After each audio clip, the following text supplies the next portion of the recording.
ياه! مش عارف والله آخر مرّة قعدت قعدة زي كده إمتى، وإن أنا يعني أفتح أصلًا Adobe Audition عشان أسجّل ده يعني بقى له كتير أوي، أوي يعني.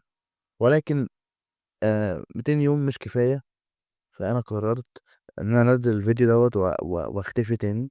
بس أنا بجد الحماس واخدني جدًا إن أنا أرجع أعمل فيديوهات، ولكن أنا مكسّل، وخلّينا نمشّيها يعني إن أنا مكسّل.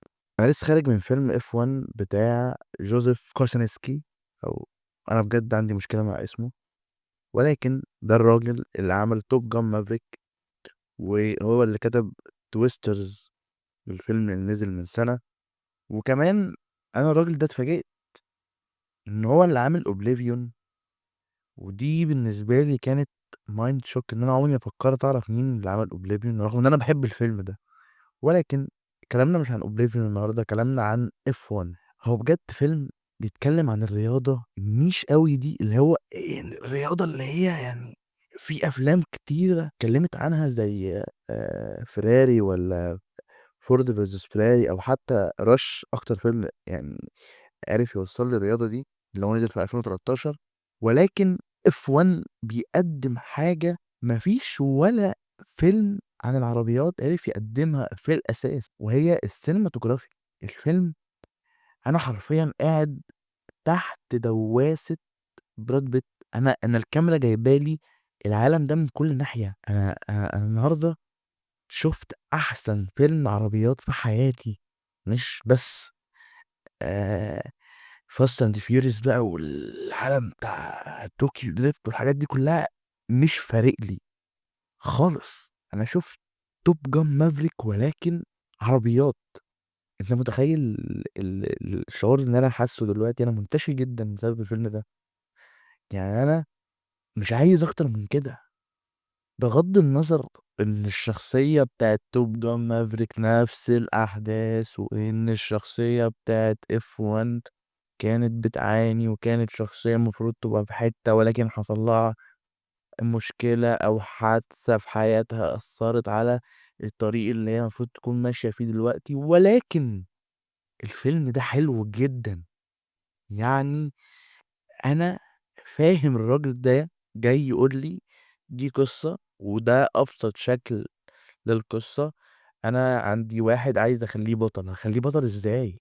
بس هو الموضوع simple وسهل، ما فيهوش أي مشكلة في إن هو يخلّيك تستمتع بالفيلم. أنا عايز كده. هو الراجل قال لك أنا يا عم لا هاعمل لك بقى صراع أخلاقيات، ولا هاعمل لك مشاكل نفسية للشخصيات، ولا هاوجع دماغي بالكلام ده كله. يا عم الفلاشاية دي عليها فيلم تمام، بيقول 1، 2، 3، ولكن في ال1، 2، 3 دول أنت هتشوف كل حاجة بمنظور الشخصية عن طريق التصوير بس. أنا أتوقع إن أنا اشتريت من أول 5 دقايق في الفيلم. أيوه يا عم أنا عايز أشوف تصوير. أنت مش بس عيّشتني الشخصية، أنت شرّبت لي الشخصية شايفة إيه، مشاهد من تراك أبو ظبي، مشاهد مش عارف من تراك لاس فيجاس، ومش عارف إيه كل ده. ولأ، وعالم كامل من الرياضة بتعيش معاه في أزهى صوره، في أكتر مراحل فيه الرياضة دي متطوّرة. وهو مثلًا مش حدث قديم ولا حاجة، لأ يا عم أنا قاعد باشوف الرياضة دي متطوّرة إزاي، وإزاي بيهندسوا العربيات، وإزاي مش عارف بيصوّروا، والمشاهد نفسها هُم بيشرحوا قد إيه الجزء من الثانية ده مهم، ومش عارف ده هيعمل كذا وده هيعمل كذا. الشخصيات حتى مش مبيّن لك أي صراع، ولكن مبيّن لك طاقة، مبيّن لك روح في الشخصيات. أنا حاسس إن أنا ما استمتعتش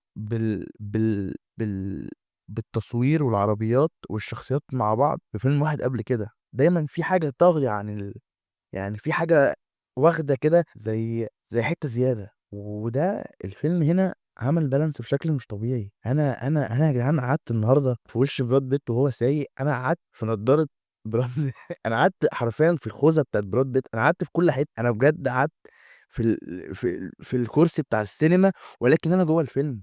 وهنا تيجي الميزة اللي بيقدّمها الفيلم ده فعلًا، هي إن كل مشهد الفيلم ده براد بيت بيدوس فيه على الدواسة، أنا بيظهر لي كده سكورسيزي في دماغي يقول لي absolute cinema. هي دي السينما يا جدعان. أنا عايز أشوف حاجة بسيطة جدًا أستمتع بيها معمولة صح. يعني أنا آه، اتأزمت شوية إن أنا أفهم الليلة بتاعة الF1 والحاجات دي كلّها، اتأزمت الصراحة ومش هاكدب ده، يعني ده أمر واقعي جدًا، ولكن أنا استسلمت للفيلم، أنا عاجبني كده، أنا مش عايز أعرف، يمكن في حاجات ما فهمتهاش وحركات معيّنة وإيه يعني، بس أنا استمتعت جدًا، ذكريات Top Gun رجعت لي وأنا قاعد مبسوط كده في نُص الفيلم، حسيت إن أنا خدت نَفَسي أوي، خدت اللي هو اتنفّست حلو من كتر ما الفيلم كان حلو بجد، وبعد كده يعني أنا بافضّل الفيلم ده عن Rush عشان يعني إيه، أنا مش مهتم خالص أشوف فيلم تاني عن العربيات وهو مش متصوّر حلو، بعد الفيلم ده أنا مش عايز أشوف فيلم عن العربيات مش معمول حلو، لإن فعلًا أنا كل لحظة براد بيت بيدوس فيها على البنزين، بيدوس على الدواسة بس كده، أنا يا معلم أنا جوّه، أنا في الحالة دي عارف لو حد شاف الفيلم هيفهم أنا باتكلّم في إيه، إن أنا قعدت في الفيلم، أنا مثّلت في الفيلم، من كتر ما كان التصوير قوي جدًا.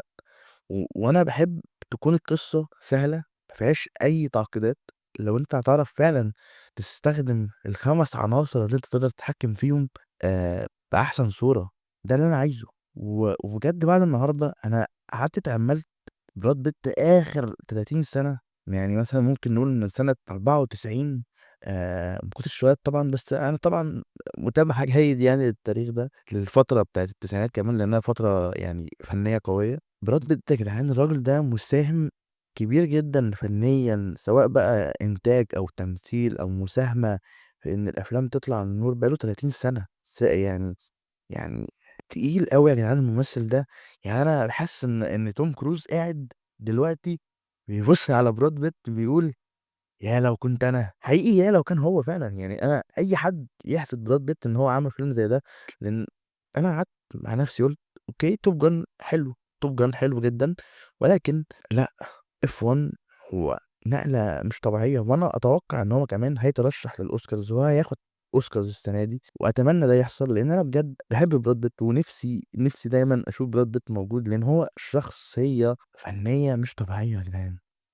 مش عارف، أنا باحاول بجد أنسى الفيلم بس للحظة وأركّز على حاجة تانية سيئة فيه، ولكن هو فعلًا ابن اللذينة جامد، الراجل قال لك هو ده فيلم عربيات، أنا هاورّيك العربية بتتساق إزاي ومش عارف إيه وهاقعدك في الدواسة وأقعدك في الخوذة وأقعدك في الinterior من جوّه تشوف كل حاجة أنا شُفتها في العربية وعِشت العالم ده، خلاص أنا تمام، أنا اشتريت يا معلم.